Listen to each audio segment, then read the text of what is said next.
You understand what I'm trying to do? And because they see how close I am to succeeding, where a lot of other so-called black leaders fail, there's a concentrated effort to stop them. They'll do anything to stop us, especially now. Because where is our opposition? In other words, like it says, who can stand against us now? Who can? We went to a battle with demons in Putnam County. We warred against these devils, am I right? They did everything in their power to take this land and make sure that what's happening right now does not go on. They tried every trick in the book. They ain't finished. They tried slander, defamation of character. They tried to lock brothers up, harass sisters on the street, stop every car coming down and make sure they did everything they could, and not one person come out and help us. Why? Because they had us marked as a cult. Oh, there's some crazy suicide cult. Reverend Dr. Malachi Z. York, author and scholar of over 408 books, and lecturer on various subjects, teacher of religion and culture in ancient civilizations of over 40 years. Raising the consciousness of his people, Dr. York's progressive solution for Nubians in America led to the success of living for and by each other through their culture and way of life. 3 major communities were born, developed from Brooklyn, New York, the Catskills Mountain, New York, and Eatonton, Georgia, thus the presence of Nuwaubians. With 476 acres of undeveloped land owned by the tribe, Nuwaubians stood in the way of a 20-year municipal plan of the Eatonton officials.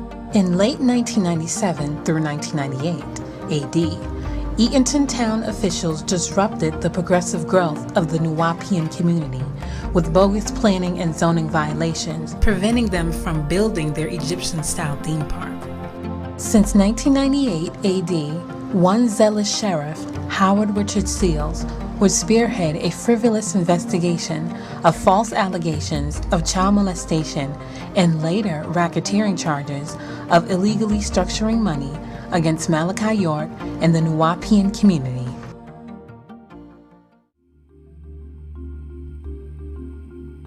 Malachi York's interest lies in uplifting Nubian people in the Western Hemisphere. He even went beyond the hearts and minds of touching Caucasians, Latinos, Asians, and American Indians.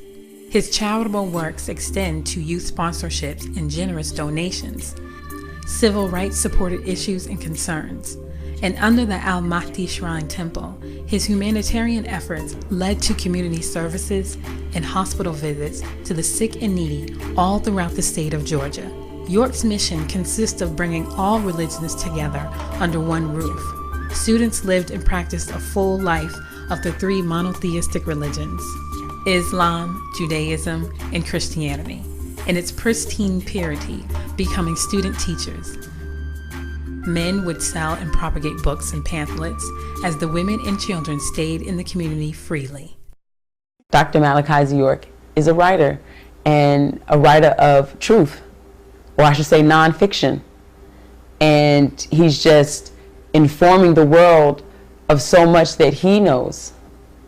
And not to isolate him to being just a writer, but however you put it in layman's terms, or for everyone to understand out there in the public, is he's a scholar.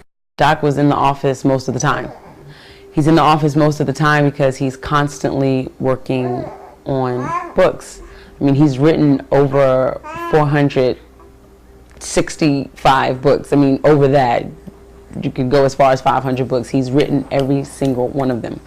And what I was able to all times to help with is he'll dictate and we'll type, and then we'll put, like, you know, grammatical corrections in and things like that. This is what he did day and night, all the time. Writing. All the time. In the car? In the car. We're in the car and he's like, he's dictating something. It was like, he's just like, I've got to get this information to the people. And that drive is what is actually the motivation, is why we've been fighting for 6 years, and we're not stopping, and we're not going to stop until he is free. It was a communal lifestyle. You know, all of us have a certain connection and love for each other because of what he set up, Dr. Malachi Z, what he set up for us in the community. You know, when we went to public schools, we all traveled together in groups. You know what I'm saying? Everybody knew not to mess with us as children. You know, you had men and women who watched us to make sure our hair, our nails, we were clean, clothes were pressed. You know what I'm saying? Make sure we ate right. Dr. York is is a giving person, because if you look at his record, what he did, it was always for the children, and that was our main goal out there, was about the children. That's why we really worked the way we did and tried to build the way we did, because everything was about the children. Malachi's vision is to raise the conscious level of Nubians worldwide. To achieve this, he always stayed firm in educating the youth through proper language and culture. The teachers that came to teach the children were from overseas. We had a teacher from Morocco, a teacher from Egypt, also a teacher from Mali, 2 teachers from Sudan, and a teacher from Israel. And these teachers were the best quality teachers. While the children learned on the weekends, the older children went to public school during the week. After they finished public school, they had to go and learn different languages, cultures. He always taught us to do right by ourselves, to do right by others, to be respectful. You know, he taught us the importance of exercising, the importance of language, you know, the importance of education, you know, the importance of growing up and having an interest. Instead of a want, always wanting something in life, to have an interest, to grow up, you know what I'm saying, and be productive as a person. The atmosphere was beautiful, you know, with the children and just running, you know, and the thing about the land is people will come on the land with their children, and like most places, you know, places you go to, if you go in a building or something, you know, the mothers holding their kids and everything, but on the land, it's like, you know, they just let them go. You know, the mothers go one way, the kids go the other way. But the atmosphere was like we watched each other. So everybody felt safe, children were safe, and it just land for them just to run, you know, and just, you know, to be themselves, you know. He had a loving interaction with any of the children. He was very involved with what we did with the children. Like when they got good grades, he'd want to see their report cards, and everybody would get to go to Captain D's and get a treat. That's the kind of things that he would do for them, and just different surprises and parties and events. He's the kind of person who wouldn't just look out for one person, he'd look out for everybody. If we had holes in our shoes, or we needed socks, or, you know, whatever the case may be, you know what I'm saying, he'll help out. You know, what size shoe you wear? Like, he did that to me one time. What size shoe you wear? I'm like, 9. No, I'm sorry, I wore 8 at the time. He said, okay, I got something for you tomorrow. Next thing you know, you have a brand new pair of sneakers or shoes. You know what I'm saying? That's the kind of person he is. When we had our holidays, like Children's Day, or, you know, what they call Halloween, we call it Prophets and Angels Day. You know what I'm saying? He made sure that everybody enjoyed themselves. His character, it was like a father. Every time he'd come into the office, he brings so much positive energy. When you're working with him, you feel like you can do anything. And he pushes you way beyond whatever your concept of what you do, what you can do, and you can do amazing things. Dr. Malachi York can't be in there no more. You know, it's been far too long, and it's not fair for the dedication that he's done, that he has given to everyone. No man that I know of has given that much of his life, you know what I'm saying, for a group of people, anywhere. Not in my lifetime, not in this day and time, you know what I'm saying? They was taking out leaders back in the 60s before I was born. He's devoted all his life. And this is how they always put us down. You know, they always attack anything they can, you know.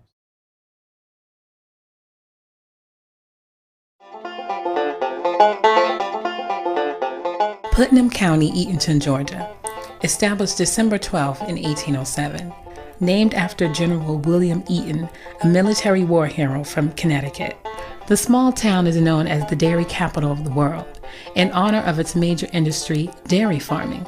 The birthplace of noted writers Alice Walker, of The Color Purple, and Joe Harris, author of the Uncle Remus stories. This is their story, a people returning to their ancestral land, a small town sheriff, along with city officials and the federal government's concentrated effort to frame an innocent man and the character assassination of a people out of fear and cultural differences, a case left with a paper trail of loopholes. One may say the greatest conspiracy never told of the wrongful conviction of Reverend Dr. Malachi Z. York. Told me last night. Right, Rev?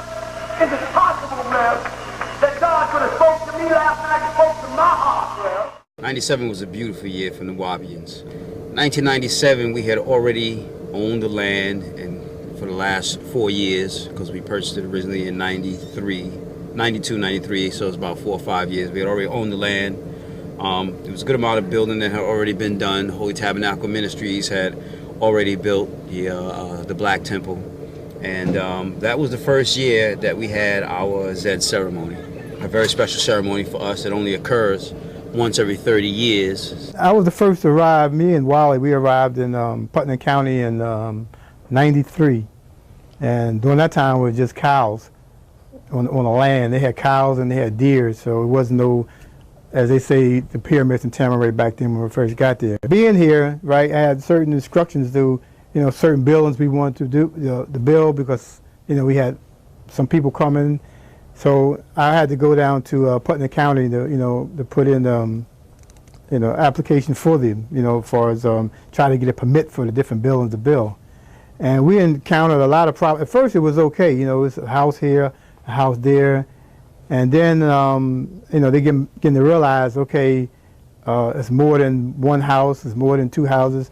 So then that's when our problems start. We have bought about 100 new homes so that families could live together if that's what they chose to do.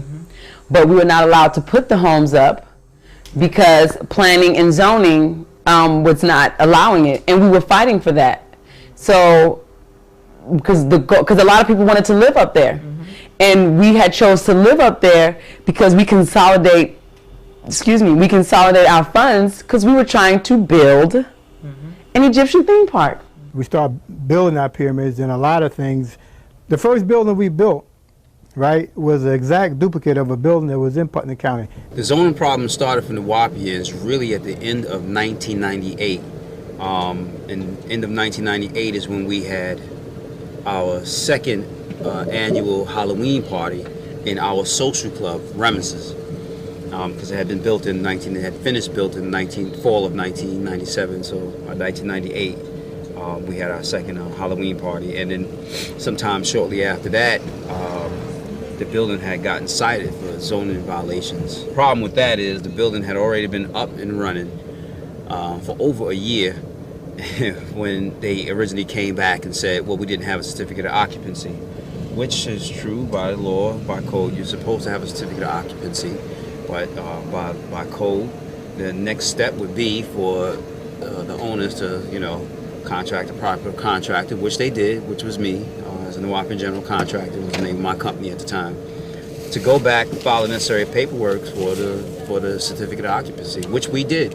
They used that particular building to go and do an inspection of the land, and they looked at other building projects, and there may have been 1 or 2 building code violations, and they utilized that as a reason to shut down all the buildings on the land.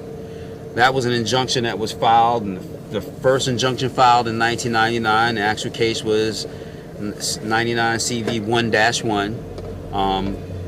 Where it was an injunction placed against all of the buildings on the land, where they literally had all the buildings shut down on the land. The sheriff, Howard Richard Seals, come out and do the building inspections. And we're like, he's not an inspector.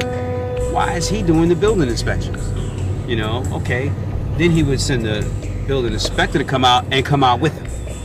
You don't know anything about building inspections. Why are you even here? I've never seen that before in my life, where a law enforcement official would take the time to stop and do building inspections. No, that was just their excuse and their reason to be able to come up on the land and for him to be able to look around and search the whole property. Well, legally, no sheriff has done that. Legally, that's not his job. But the fact that they wanted to go under the harassment thing, he's a sheriff, he's on the land, he's doing building inspector. You know what I mean? And that's not his job. That comes under the planning and zoning with your building inspector. They come and they inspect. All your cities have that. They have what they call, your planning and zoning, building inspector, or they have marshals that work for the planning and zoning. Oh, there was no doubt the sheriff was only there to seek information. His whole purpose and goal of coming was to see what he could see, what he could get into, and see what he could use against us. Like I said, he was only coming to find something he found illegal in any manner, any form or fashion whatsoever. That's all. That was his whole purpose. He didn't know the first thing about a building and zoning violation. He's a sheriff. What does he know about building codes? What New Orleans came to realize, Putnam County officials had made plans to expand their airport and upgrade State Highway 16, anticipating this to be the route of incoming tourists. This same highway that connects to Highway 142 runs directly in front of the New Orleans property on 404 Shadydale Road, which means tourists, before reaching the city of Eatonton, would have to first pass Tamaray, Egypt of the West. It was really all about the county officials working together with other members of government in order to get us off that land, because it was sat right on Highway 142, which is a main thoroughfare going towards Reynolds Plantation. And Reynolds Plantation was owned by Reynolds, who was a filthy rich man, who had ties to the government, and they just didn't want us as their little glitch in the system. That's when our problems start. Then they start holding us back. Well, we would go down there, okay, we want to get a permit for this. Well, you can't get a permit unless you do this. So we would go back and we would do that. We come back, then they changed their mind about it. And it was like a whole harassment thing as far as like for us building. It was always, we do whatever they say. When we come back, they change the rules. And that's the way they did it. We were grandfathered in. And grandfather it means anything you were doing before that 97, then you would go under the old zoning law. And that was the problem right there, because they kept trying to shift us to 1997 laws and say, no, we're grandfathered in, just like everybody else in the county. The excessiveness of the actions done by Putnam County officials, and I will say it wasn't just the building inspector's office, the county commissioners in on it, the county attorney, and the husband of the county attorney, who pretended to be, even though it was against the law, the county attorney. All these particular actions were taken to shut us down, and this is why the landowners at the time, who was at the time not Dr. Malachi Z. York, but it was 9 individuals who were the head of the church that was on the land, Holy Tabernacle Ministries, hired me and my company to go and sort out all the building and zoning violations. On June 11th of that year, I had to go into Superior County Court and argue as to why we should be allowed to proceed on with the building projects. And at the time, the county attorney was trying to have the lights turned off on the land. You know, their whole thing was, well, we want to turn off all the electricity, not just to the buildings that were under violation, but to the entire land, all of the developed land, which were houses, which were offices, which were, stuff that already existed way before we got there, I mean, there were mobile homes who were legal, permitted, and everything, and they wanted to shut those down also. So this is why you realize it wasn't just about us having to go and argue on behalf of the building and zoning violations. They were literally just trying to get rid of us, and were using the law to their advantage, or misusing the law to their advantage, just to try to do whatever they could to just get us out of the land altogether. On February 21st, 2001, Reverend York was exonerated of all building and zoning violations in Putnam County, stemming from 1998 by Sheriff Seals. Reverend York resided in Athens, Georgia at this time, and the 9 landowners held the deed of Tamaray. And New Orleans were thriving. 1 year and 3 months later, all was well. At least it appeared to be.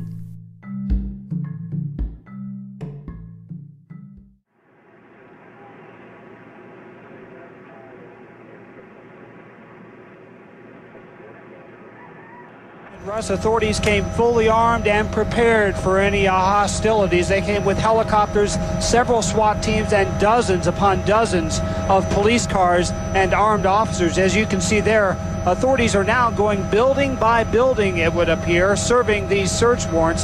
Here's another load of cargo going out in some trailers that they have brought onto the property. This is a very large compound covering several acres. The highlight of the compound are these Egyptian pyramids that sit at the center. We've seen authorities going in and out of those two pyramids as well. Some of the Nuwaubian nation remain on the grounds.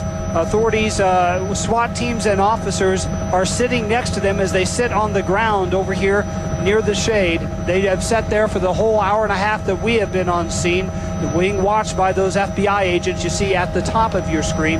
Authorities have also, in the last half hour or so, lined this compound with squad cars. Local authorities are also on the scene. As we pan out here, every few feet, there is what appears to us to be Putnam County Sheriff's officers with squad cars just lining the area. Highway 142 is shut down. They have brought in lights. The authority, the FBI, has to flood this compound with lights, as it appears they're going to be serving these warrants for quite some time.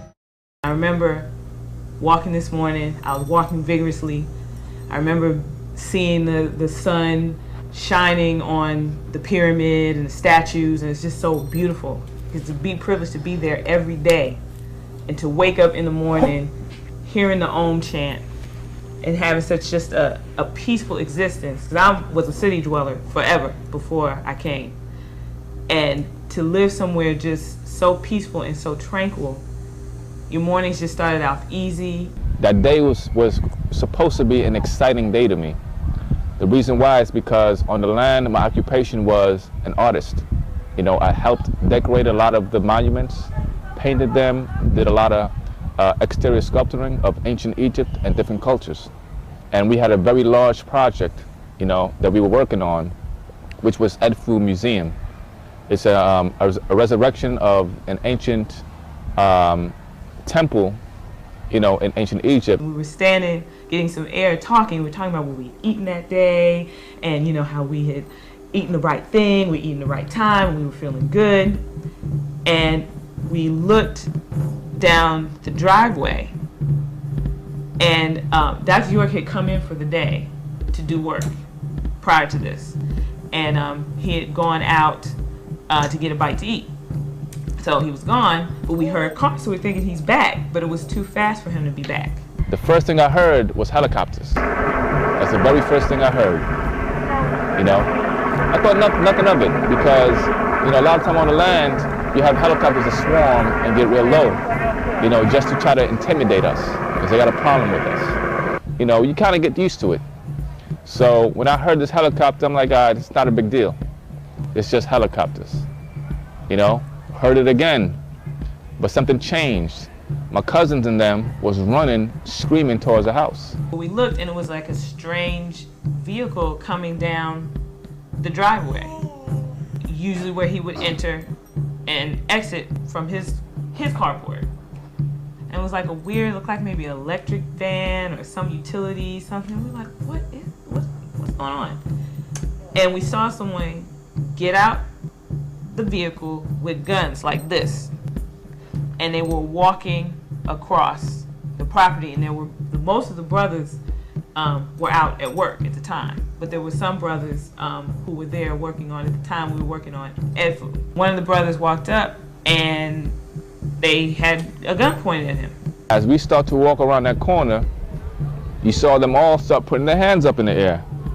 I'm like, why is their hands up in the air?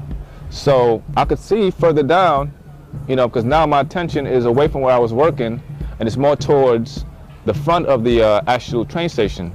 And I saw a guy way down. I remember his face, what he was wearing. He had a white shirt on, beige pants. He had a piece of paper in his hand and he had his gun pointing towards these brothers. We came, I came inside and I looked at everybody and I said, everybody calm down, we're under siege. I'm a pretty jovial person, so people are like, oh, what are you talking about, Robbie, you know, blah, blah. And it's like, no, really, they're men with guns and we are under siege. Please, everyone stay calm. You guys jump out, don't move, freeze. Freeze, don't move, FBI. I'm like, whoa. Put my hands up, and all I had in my hand was a paintbrush. You know, literally, one paintbrush in my hands. I was still upstairs, so people run to the windows, and they're just like, oh my gosh. I mean, men are in straight tactical uniform. I mean, gas mask, bulletproof everything, shields, guns. I mean, they are going to war. I mean, you would think that we were in another country. I mean, they came down on ropes from helicopters. I mean, most of the men weren't there because they had jobs. I called the office, and there was no one there at the time. While we were on the phone, then there was a raid on the land, and I didn't know what was happening because she said, emergency, I have to go. And she quickly hung up the phone. I hadn't yet known what had happened that day, but people had started calling me because also at Dr. Malachi Z. York's house in Athens, Georgia, it was being raided at the same time. The no-knock warrant issued by the federal had the name Dwight D. York as the resident of 404 Shadydale Road at the New Wapian property. The question is raised, if Malachi York, who the courts refer to as Dwight, is a resident, then why was the feds also raiding his living residence since 1998 at 155 Mansfield Court in Athens, Georgia, an hour and a half away? So I looked out there and I seen all these men in black, police officers in black, and they were just running, trying to, circle the house, right? So I said, all right. I said, they're gonna bust in, to myself. So when I went to the front door, right, I opened it, and they were like getting ready to bust the door down. And when they saw me, they all stopped and looked, as surprised because they didn't get a chance to break the door down. So they came in, they just bum rushed me and threw me on the ground, handcuffed me and everything, you know what I mean? So, I told them, I said, look, I said, it's a woman upstairs, she got 2 kids, don't hurt them, that's all that's upstairs. Who's upstairs? I said, it's a woman and 2 kids. So they run upstairs, and during that time, the sister, she heard the commotions, and she took our babies, and she hid in a closet. And when they came upstairs, they broke open the door, and they pointed the guns at her little 2-year-old child. And they pointed a gun at him, and made her get out. A sister called me, and she had said that she saw Dr. York get arrested, and she wanted to know, was that true? She said because they had banged out all the windows to the car, and everyone was on the ground, and she wanted, to confirm that was him. She said, I see a black navigator, and I don't know if that's him or not, but it looks like him. I have witnesses to it. It began in the Baldwin County Mall, shopping mall in open daylight, with them knocking out the windows of a car with the butts of their guns, dragging 3 females as well as myself out on the floor into the glass in the streets. You follow? Yeah, they attempted to arrest us. Nothing on that arrest warrant, to my knowledge, ever referred to me as a dangerous person, never referred to me as an armed person or armed and extremely dangerous, which would have caused for such an overuse of force in the presence of a Sheriff Massey from Baldwin County who stood right there and watched all this abuse. I couldn't see because I was hit so fast. And hit to the ground so fast, and was kept in the guns poked at me from every direction. I wasn't allowed to look up, don't look up, don't look up, don't look up. But I did notice as I was being dragged out the car, I looked to my right, I did see Sheriff Massey from Baldwin County standing there. 2 guys come, they frisk me, take anything out of my pocket, and they snatch me up, pick me up off the ground, and took me to the other side towards where the barn was. You know what I'm saying? And just dropped me on the ground. And I could feel a gun to the back of my head. Felt like a shotgun or something very, that could kill me basically. You know what I'm saying? And they strapped me. I was like, what's going on? Shut up, don't effing say nothing. We were all afraid for our life. Literally, I had resolved in my mind, wow, I'm gonna die today. Today, I'm gonna die. It was very clear, because they have no reason to come on this property and do this to us. So while people are running, sister said, someone did say to pray, and then we just started praying, so at least we die in God's favor, if anything.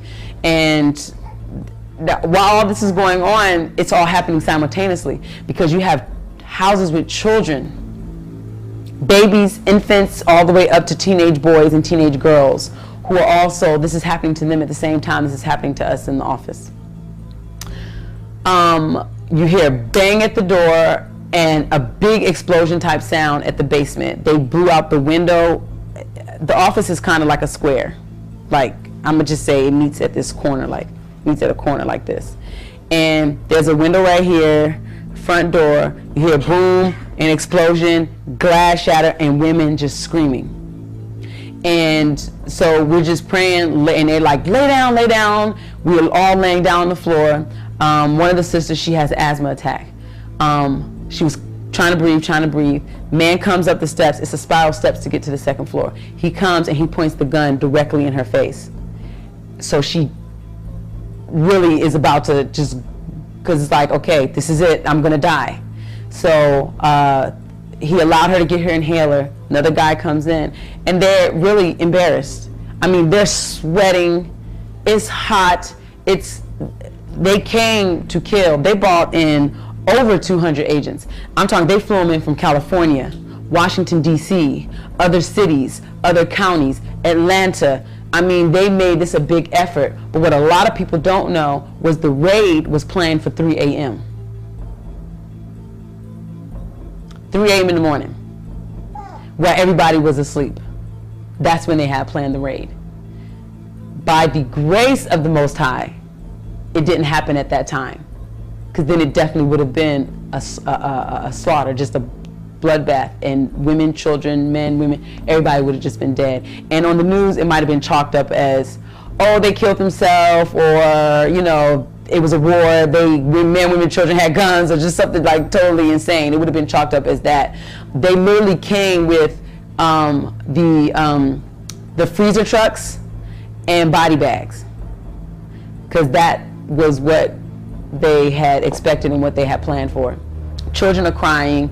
My daughter was like 2 years old at the time, and the children were made to get down on their knees with guns to their head and their hands over their head. When they blew in down to the bottom, they threw in tear gas. I'm glad that Doc wasn't here, because the reality is that's who they wanted to kill.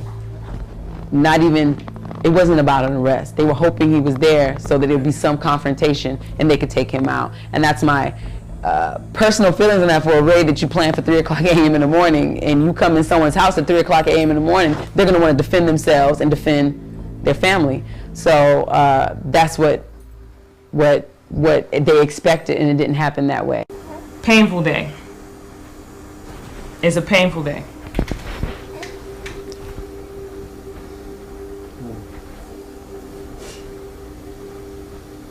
It's a miracle. It's a miracle and a blessing. Dr. York survived, and all of us, because that clearly was not the intent of the day.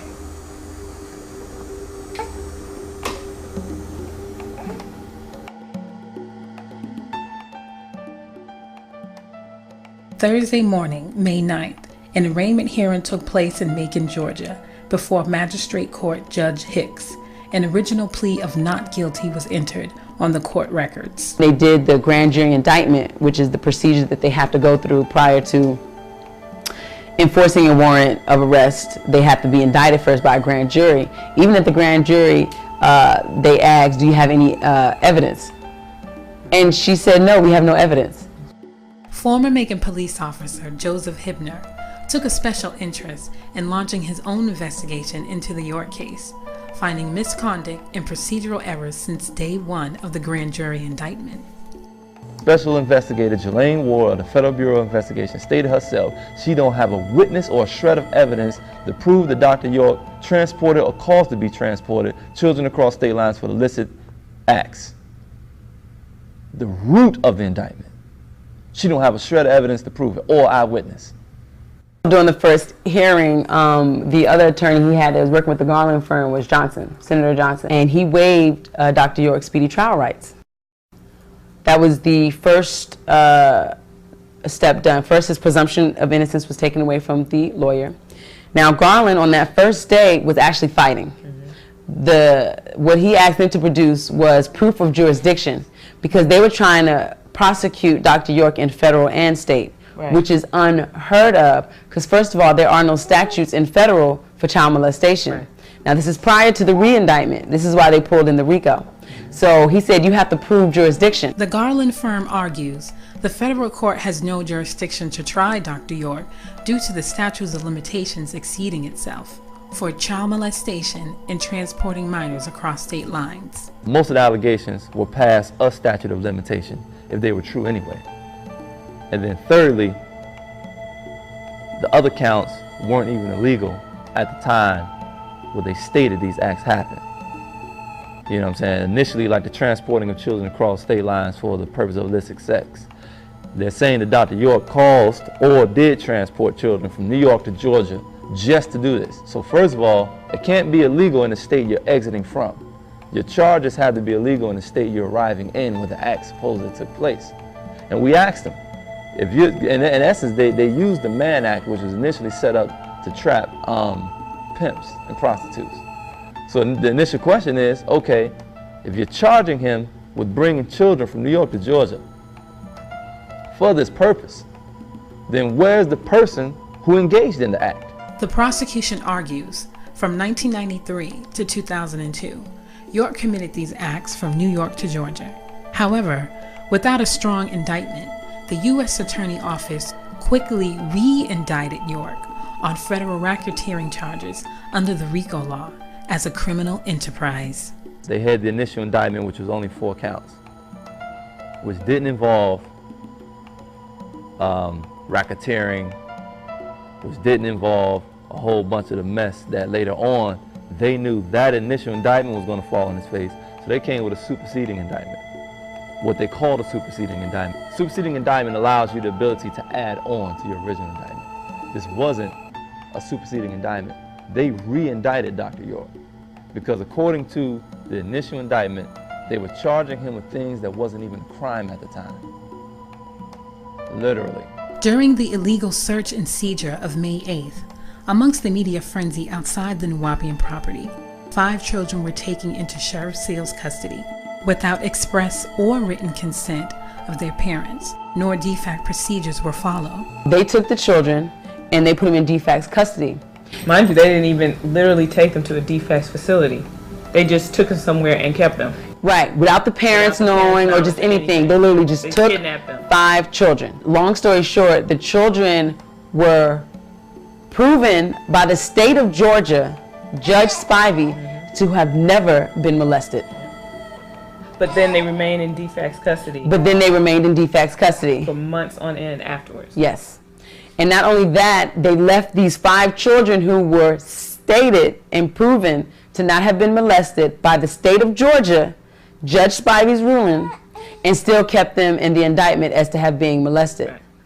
Not only that, they sealed the records of the ruling of the children to not have been molested according to the state of Georgia. I went objectively straight at this thing and said, okay, if I was the initial responding officer to a call that child molestation is happening at 404 Shadydale Road, what would I have done? According to the procedures that govern Georgia law enforcement officials, because you got to remember, this started with Sheriff Seals, who went to the GBI, who went to the FBI. See what I'm saying? So the root of this wrong. You start wrong, you end wrong. You see what I'm saying? At the root, this thing was corrupt and bogus from the beginning. Garland's whole tone changed. I don't know if he had to sit down with someone who was like, but it changed. It changed 100%. For the next several months, the Garland, Samuel, and Loeb firm, along with Frank Rubino and Associates, would spearhead their own clients' coercion and depleting the organization's finances.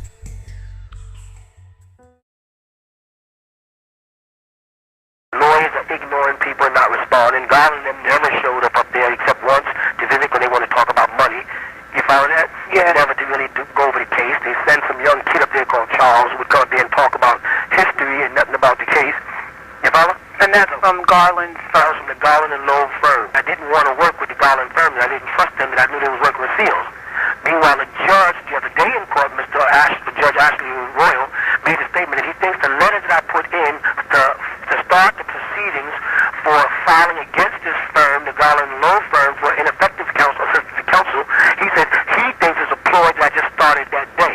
on the torture end of it, he was constantly denied sleep and constantly questioned and harassed for 24 hours straight through the night, yeah, prior to making the plea. So he made that plea under duress. Even in the beginning, the plea, Garland came to him because I don't know if a lot of people know, but the Garland firm is known for plea deals. Agreement. Before I already said I don't trust them, I don't want to work with them, and they just kept hiding. They actually shackled me and made me come out to the phone. They would actually come to me and put me in shackles and drive me to the phone and talk to God. While he reiterates, "You must take a plea. It's better for you to take a plea. You know, since you're suffering like this, you're facing 1,000 years. I'll never be able to win this case. I've had cases like this before. Why you let these other girls suffer? Why do you know these people suffer? Don't think about yourself. If you was my son, that I would do this for you. I would tell you to do this." He was working all the time with them, and I knew it. I knew they had no case. I knew there was no such thing in those videos. I knew the witness they talked about. I knew this was all a big plot. Garland basically comes to him like, you need to take this plea. He works out a plea deal with the prosecution. Prosecution's like, we'll let all the other people go if he takes this plea. Doc Stark's like, no, we'll just fight it. We can fight it. We can win it. We can win it. And he didn't want to fight this case because he was made a deal with them. Took over $1.5 million, as I'm told by my sister, in cash money from our tribe, and just flaunted it and didn't even use it. Never intended on having a trial, but intended to put their bogus plea. But they knew I wasn't going to take a plea, so they had to torture me into taking a plea. Kathy Johnson, Khadijah Merritt, Chandra Lumpkin, and Astaire Cole was originally on the indictment as victims, stating nothing ever happened. Once they agreed not to become co-conspirators against York, they became co-defendants along with him. Now you have to think, these are mothers that were taken away from their children. Chandra Lumpkin's daughter was still breastfeeding. She not even a year old, a baby, and put in jail. Khadijah Merritt, son, about 3 years old. Yeah, you know, or Kathy Johnson, who suffers. She has a hereditary illness where, you know, she needs medical help, not to be sitting in a jail cell. I was told that they were being treated the same way I'm treated. That means I was sleeping on a concrete floor with real poor bad food, wasn't getting my medication, watching rats and roach bugs and stuff, in the midst of very dangerous criminals. Know that Kathy suffering from MS, which is a very, very dangerous disease. I said, they're not giving me my medicine. Hers is brain deteriorating. She'll be crippled for life. They used that, not to mention starvation, sleep degradation, where they kept waking me up, no allowed to telephone calls, interfere with my mail, you know, definitely a poor diet, a whole bunch of things, and just outright vulgar and physical abuse. The last straw was when Rochelle York came with the attorneys, and the attorney said, okay, look, final, this is the deal. They'll let everybody go. You'll be able to speak to your people one more time, and you have to tell them that everything that you've taught for 30 years was a lie. Take the deal. They kept battling that. This is why it took a week. It was like, no, forget it. Dr. York is just like, they're all in jail because somebody is angry at me. And so, what choice did he have? Their lives were pendulent upon him agreeing to a guilty plea. It was a setup. It was a setup from the door. So once the government didn't take the plea, they didn't take the plea because during the plea deal, which is in the transcripts, the judge involved himself in it, like gave an idea which would be a better amount of time to give Dr. York. And that's biasness. And that's when Lawson took himself off of the case, because he showed complete biasness by involving himself, giving his opinion on Dr. York.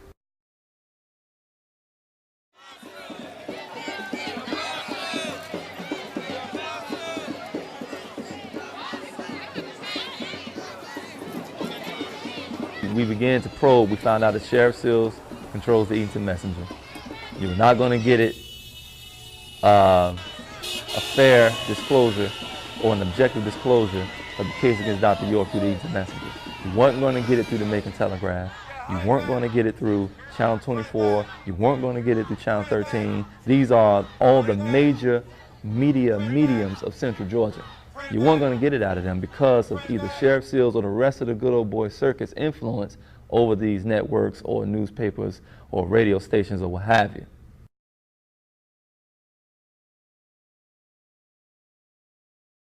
Adrian Patrick was eager to do it.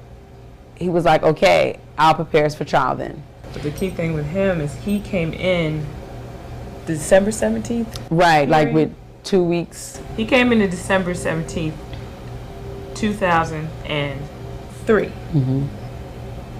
The trial ended up being January of 2004. So when he came on and Aurora and the Garland firm was released, he requested a continuance because he needed time to prepare for trial. He needs to go. There are boxes and boxes and boxes of discovery material full of files. Because mind you, this is from 2002 to the winter of 2003. There's tons of court documents. It's a very complex case. Witnesses to interview. All these things that go into preparation for trial. And he was expected to do all that basically in a month-and-a-half span. So he requested a continuance, and it was denied. So automatically from the door coming into the trial, Dr. York was placed at an enormous disadvantage because he had to cram in a year-and-a-half worth of work in weeks. See, the public don't know this. The judge called them in chamber and turned to Reverend York and said, I knew you were going to pull something like this. Why do you care?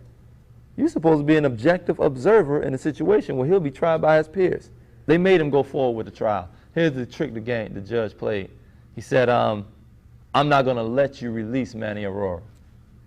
How you going to tell Dr. York?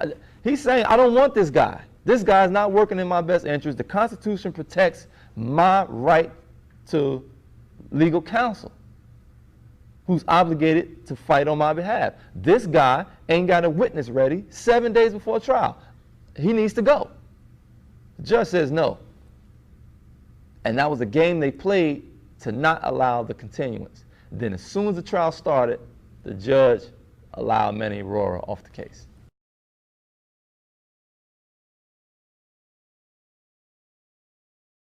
Witnesses who came forward to testify regarding the conspiracy involving Jake York, people who were on the trip to South Beach where the whole plot was formulated, people who lived in the house with Jake, who were a party to all these plans, weren't even allowed to testify because they knew if they testified, they're not even going to allow the conspiracy in because that's the key to the whole case. That blows the case wide open. That's something the media doesn't want anybody to know.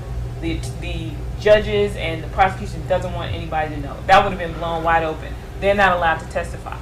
Jacob York was very upset at his father, and I know that's why he told the government that his father, was wrong and was molesting children so that he could obtain money from his father because he was out there doing illegal activities, illegal identification, birth certificates, or what have you. Also, he was a record producer, not a very good one because he's always having problems with his artists, but yet and still, he was upset with his father, which didn't make any sense. Unfortunately, his mother had passed, peace be with her, but he shouldn't have been mad at his father, Dr. Malachi Z. York, because he had nothing to do with it.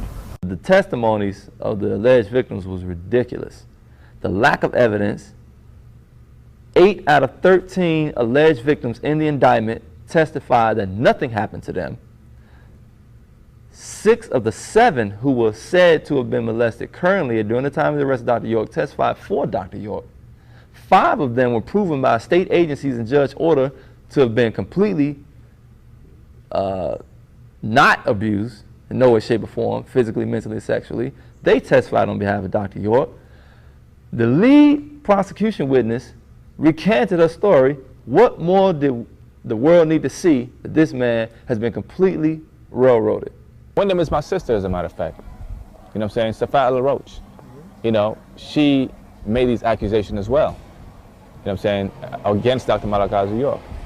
Not only did I testify against her accusation, but also her mother testified against her accusations, you know. And I spoke with her best friend at the time, who told me that she felt bad about saying these things. But later, you know, like I said, she's the type of person who is easily influenced. I mean, it was so bad when we're sitting and we were watching the trial was closed to the public. It was only, in terms of sitting in the actual gallery of the court, you could only watch from closed circuit television. We sat up there and saw. So he had no support. Yeah, he had no support. And you see government witness after witness. These people couldn't even keep their story straight. I mean, they were clearly lying, clearly making up, can't remember the locations, dates, places. I mean, they couldn't even remember statements they had made to the FBI about this whole case. They were clearly lying.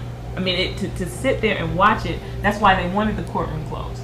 They don't want people to see the nonsense and the ridiculousness that they put up. It was a kangaroo court. The people were clearly lying. They couldn't keep things straight.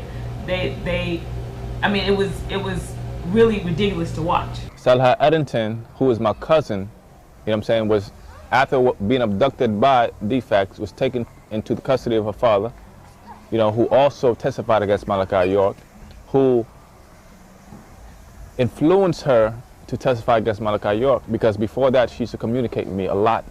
She used to call me at my house, and she used to let me know what was going on in there and how they treated her. You know what I'm saying? And then one day, I got a call thinking it was her, and it was the father on the line, and he said, "You can't talk to her anymore."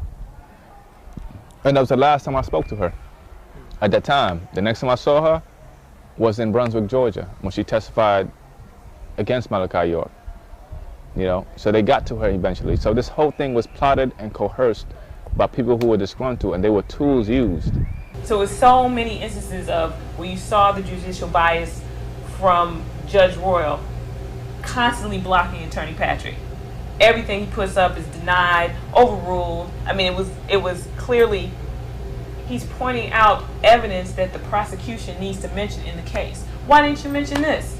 How can a judge sit there and coach the prosecution from the bench? And these are things that were happening throughout the trial that people don't know about, because subsequently the transcripts were sealed. So people couldn't even find out what actually happened. After the prosecution has maybe a week and a half of putting up witnesses, the judge rushes Attorney Patrick's witnesses, saying that they're repetitive and we don't have time, after it's been a week and a half of the prosecution witnesses. But now, oh no, we don't have time. Too many of your witnesses are repetitive. So he showed a clear biasness against Dr. York. But despite that, Attorney Patrick still put on witness after witness of people who could attest to Dr. York's character, who could attest that none of this happened. All these so-called alleged victims who got up there and said, this did not happen to me. We even had Issa Johnson, who's supposedly supposed to testify on behalf of the prosecution, get up there and say nothing happened. So all these people who are in the indictment are saying nothing happened. How are they getting guilty counts, getting guilty on counts pertaining to people who were there who said nothing happened? They said it didn't happen. So why are you getting a guilty verdict on people who said this didn't happen to me? I went to the trial and I seen it. They never produced any evidence. Don't believe me? Check it out. You will find out there isn't a shred of physical evidence against Dr. Malachi Z. York to this day. Not a doctor's examination, not a picture of the act, not any videotapes of the act, not any DNA samples that were used or presented as evidence during trial. Nothing. Not even a testimony that he did it but destroyed the sheets every time or something. Nothing. Nothing.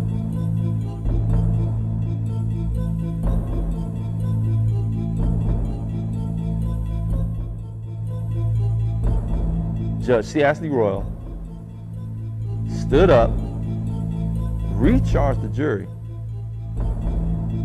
and sent them back in to deliberate.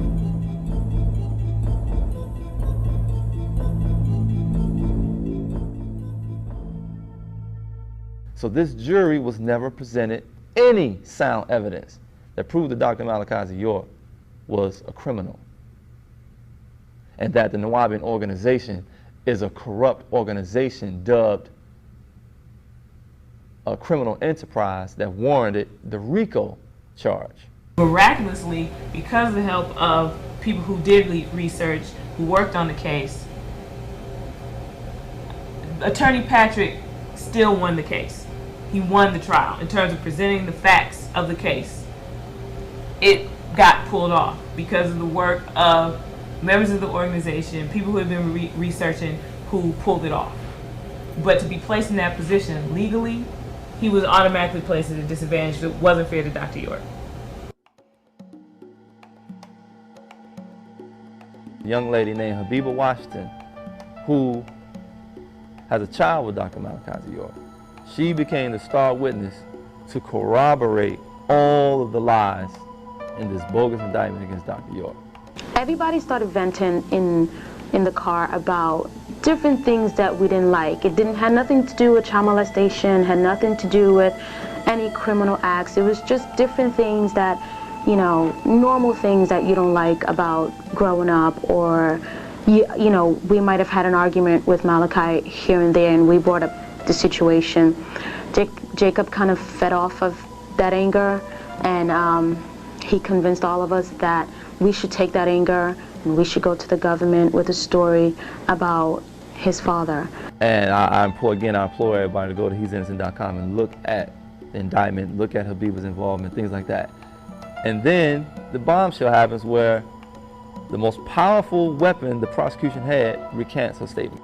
In terms of money structuring, which is one of the main counts against York, Habiba Washington testified repetitively. She was never given any instructions to structure money as the chief financer from York or anyone in the Nuwaubian community.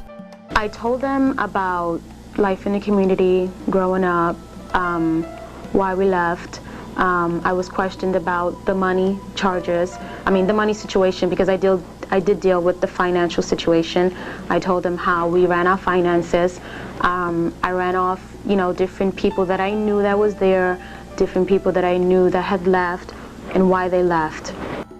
Several times, she diligently and adamantly wanted to state to the world that everything I said during the trial against Dr. Malachi Z. York was a lie. The whole trial against Malachi was it was on personal anger reasons. We all had our own issues, why we were angry with him. And Jacob told us that we can come up with a story, we could eventually file for a class action lawsuit, we can all sue him for millions of dollars and get money from it. We can even go to making movies, we can even go to making books and stuff like that. So everybody fed off of that idea. She laid out the conspiracy from beginning to end. How it was conceived by the son of Dr. York, known as Jacob York, or Yaqub Abdullah Muhammad by some who grew up with him. But to the layman, as Jacob York, the big guy in entertainment in Atlanta right now. Laid it out, made her study the Watergate Jew, made her study Jim Jones, made certain other of the alleged victims who we know are liars study these things so they can profile the Nuwaubians the same way they profile other extremist cults, so they can line it up. She lays the whole conspiracy out. Prior to Jacob telling us about the civil suit, he showed us video documentary on Charles Manson, on the Watergate Jude, different leaders that kind of ran cults. And Jacob showed us this documentary. He showed it to me, he showed it to Nicole. He basically showed it to everybody that left the community, the girls. And he wanted us to look at this documentary and compare it to his father, the way that we lived. The fact that, yes, we did live with the children, the parents with the parents, the brothers together, the mothers together. He wanted us to compare everything that they've been through with us so that we could start believing, we could put in our minds that no, we didn't live a normal life. Yes, we were a cult. And then in conclusion states, everything that was stated on that stand was a lie. And if anybody knows how you recant in the proper fashion, as far as the attorney present, the affidavits, things like that, this lady, this young lady, she officially withdrew everything she said about Dr. York. She outlined other alleged victims' involvement. She outlined the original brainchild of this thing, which was Dr. York's son, Jacob York. A new trial hearing was held on August 13, 2004.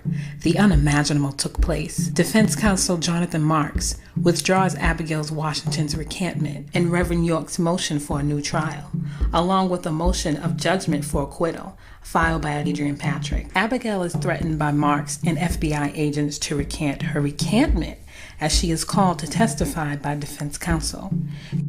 York is amazed as she recants crying on the stand. Reverend York files a motion to withdraw Jonathan Marks as an attorney due to ineffective assistance of counsel. The 476-acre property was sold for $1.1 million to a local Milledgeville developer, who later resold the property as stated by the Sheriff's Department for restitution that none of the alleged victims received. I would love and challenge Max Woods, Moultrie, Jelaine Ward, Stephanie Dacker, Sheriff Seals, you get on that end of the table, and I'll stand on this end of the table, and let's present our facts as to whether Dr. York is innocent or guilty. Pay-per-view. All proceeds go to the winner. Anything I've been through since then was worth the time I spent on the land and the time we're going to spend together again with Dr. York when the community comes back together. It's nothing like it in the world. For Nubian people, there's no place like Tamaray in the world. There's no organization like this in the world. Dr. Malachi Z York is innocent, and Dr. Malachi Z York needs to be freed now. That's what I have to say. You know, and for the world, and for those who's watching,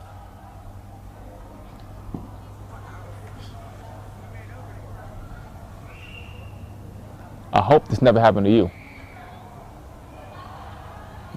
Because then you'll see. You know what I'm saying? You'll see how they do us. He's innocent. And I'll never stand for anything else except his innocence. Because I know better. That's what I have to say.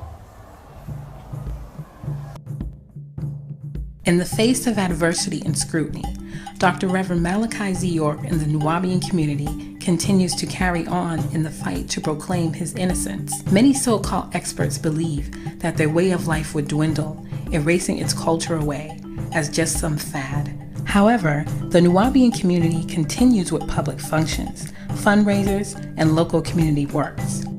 Reverend York is everything but a serial pedophile, which is still yet to be fairly contested in a court of law or public opinion. Disputing his character may be easy for some, but to dispute his efforts is inevitable. Raising the conscious level of people of color in the Western world and abroad to a new way of thinking is inevitable in a span of 40 years. Doing for self and kind, living for and by one another creates an inferiority complex amongst the majority rule in the Western world. The adversities against liberation may slow down the group, but it will never stop change, that which is constant in the name of freedom.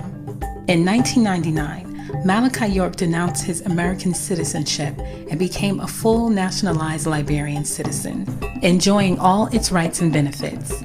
Since his arrest in 2002, the United States government has ignored his request to return to Liberia.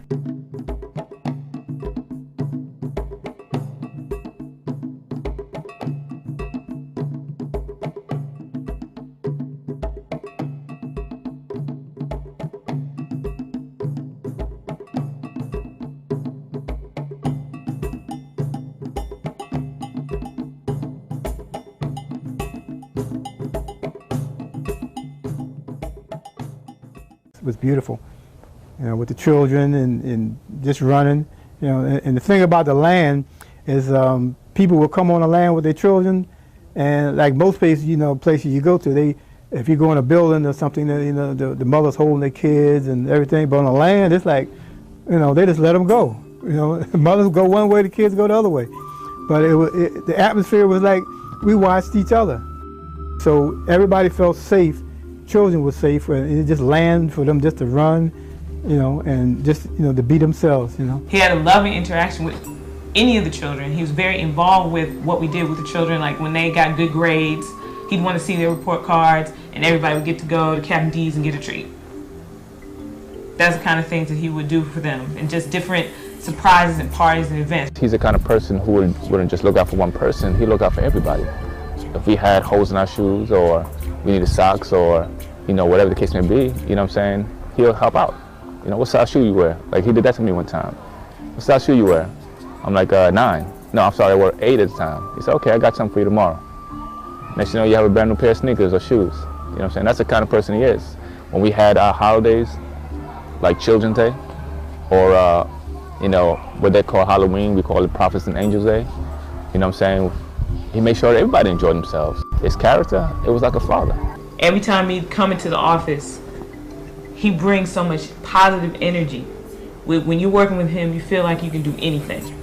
And he pushes you way beyond whatever your concept of what you do, what you can do, and you can do amazing things. Dr. Malachi York can't be in there no more. It's been fought.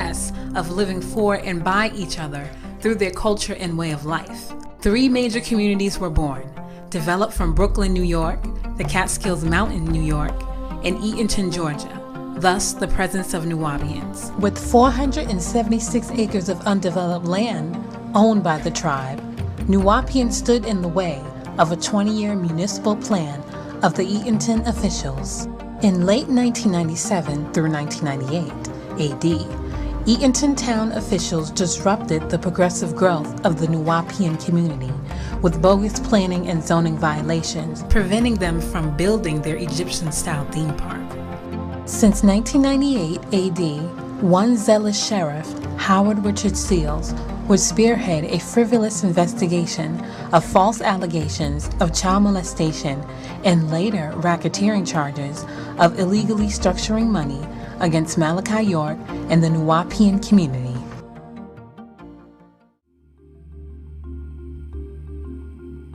Malachi York's interest lies in uplifting Nubian people in the Western Hemisphere. He even went beyond the hearts and minds of touching Caucasians, Latinos, Asians, and American Indians. His charitable works extend to youth sponsorships and generous donations, civil rights supported issues and concerns, and under the Al-Mahdi Shrine Temple, his humanitarian efforts led to community services and hospital visits to the sick and needy all throughout the state of Georgia. York's mission consists of bringing all religions together under one roof. Students lived and practiced a full life of the 3 monotheistic religions, Islam, Judaism, and Christianity, in its pristine purity, becoming student teachers. Men would sell and propagate books and pamphlets as the women and children stayed in the community freely. Dr. Malachi Z York is a writer, and a writer of truth, or I should say nonfiction. And he's just informing the world of so much that he knows. And not to isolate him to being just a writer, but however you put it in layman's terms, or for everyone to understand out there in the public, is he's a scholar. Doc was in the office most of the time. He's in the office most of the time because he's constantly working on books. I mean, he's written over 465 books. I mean, over that. You could go as far as 500 books. He's written every single one of them. And what I was able to all times to help with is he'll dictate and we'll type, and then we'll put, like, grammatical corrections in and things like that. This is what he did day and night, all the time. Writing, all the time. In the car? In the car. We're in the car, and he's like, he's dictating something. It was like, he's just like, I've got to get this I've got to get this information to the people. And that drive is what is actually the motivation, is why we've been fighting for 6 years, and we're not stopping, and we're not going to stop until he is free. It was a communal lifestyle. You know, all of us have a certain connection and love for each other because of what he set up, Dr. Malachi Z, what he set up for us in the community. You know, when we went to public schools, we all traveled together in groups. You know what I'm saying? Everybody knew not to mess with us as children. You know, you had men and women who watched us to make sure our hair, our nails, we were clean, clothes were pressed. You know what I'm saying? Make sure we ate right. Dr. York is is a giving person, because if you look at his record, what he did, it was always for the children, and that was our main goal out there, was about the children. That's why we really worked the way we did and tried to build the way we did, because everything was about the children. Malachi's vision is to raise the conscious level of Nubians worldwide. To achieve this, he always stayed firm in educating the youth through proper language and culture. The teachers that came to teach the children were from overseas. We had a teacher from Morocco, a teacher from Egypt, also a teacher from Mali, 2 teachers from Sudan, and a teacher from Israel. And these teachers were the best quality teachers. While the children learned on the weekends, the older children went to public school during the week. After they finished public school, they had to go and learn different languages, cultures. He always taught us to do right by ourselves, to do right by others, to be respectful. You know, he taught us the importance of exercising, the importance of language, you know, the importance of education, you know, the importance of growing up and having an interest instead of a want, always wanting something in life, to have an interest, to grow up, you know what I'm saying, and be productive as a person. The atmosphere was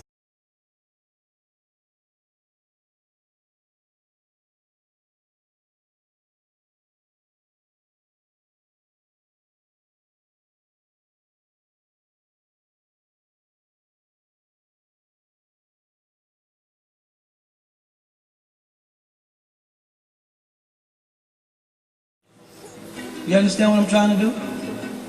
And because they see how close I am to succeeding, where a lot of other so-called black leaders failed, there's a concentrated effort to stop them. They'll do anything to stop us, especially now. Because where is our opposition? In other words, like it says, who can stand against us now? Who can? We went to a battle with demons in Putnam County.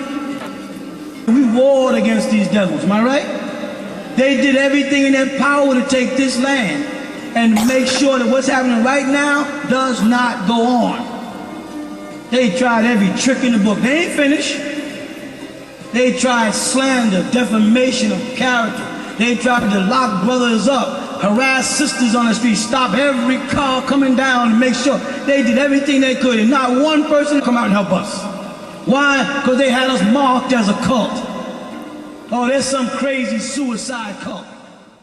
Reverend Dr. Malachi Z. York, author and scholar of over 408 books, and lecturer on various subjects, teacher of religion and culture in ancient civilizations of over 40 years. Raising the consciousness of his people, Dr. York's progressive solution for Nubians in America led to the success